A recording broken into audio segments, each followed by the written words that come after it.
Ćao drugari, evo danas pripremamo projice, veoma jednostavne, brze, mekane, izuzetno mekane projice. Ja sam pravio onim skroz malim kalupima, vi možete i onim standardnim kalupima za mafine.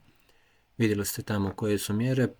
I ovo dodajemo znači kukuruzno brašno, bijelo brašno, jedno jaje, znači ono je šolja od 2 deci, po 1 deciliter mlijeka, 1 deciliter jogurta, zatim pola decilitra ulja, malo šećera, malo soli i otprilike pola praška za pecivo do 1 prašak.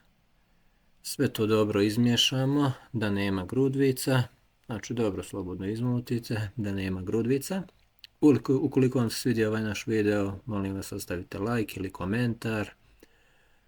Zapratite naš kanal, tako ćete naravno pomoći da kanal raste i da imamo što kvalitetnije i bolje videe. I sada kada smo projice dobro ovako izmutili, uzmemo kalupe, ja imam ove silikonske, dobro su se pokazali, pouljimo, ovako sa salveticom znači u jednu stavimo malo više ulja i onda sve rasporedimo ovako da se dobro poulji sa svih strana da se ne bi slučajno zalijepilo. I kada smo lijepo razmazali ulje, onda punimo ove kalupe. Ovo su mali kalupi, bukvalno vidite koliko je velika kaška, znači i tako su mali kalupi. I pošto ja sam pravio ovako ovu mjeru, ovo je za ovo otprilike 2 kalupa, pa sam sipao sad kašikom. Ukoliko ćete praviti veću količinu, onda možete sipati neku dresir kesu, pa mnogo brže ide sipanje. Ne punite nikad do vrha, nego otprilike 2/3 kalupa napunite, pošto vidite ovako narastu gore.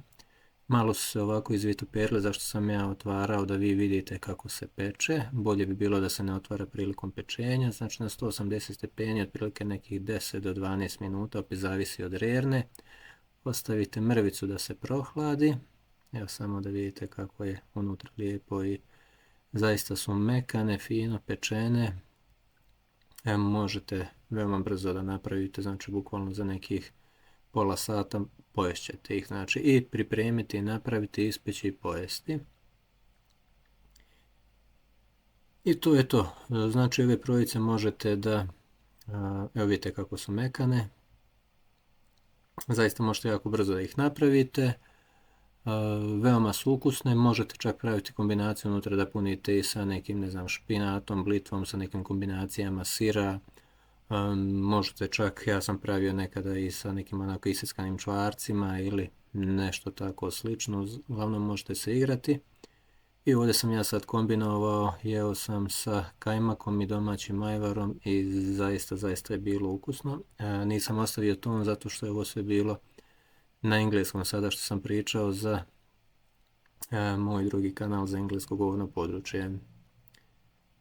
Ćao, prijatno!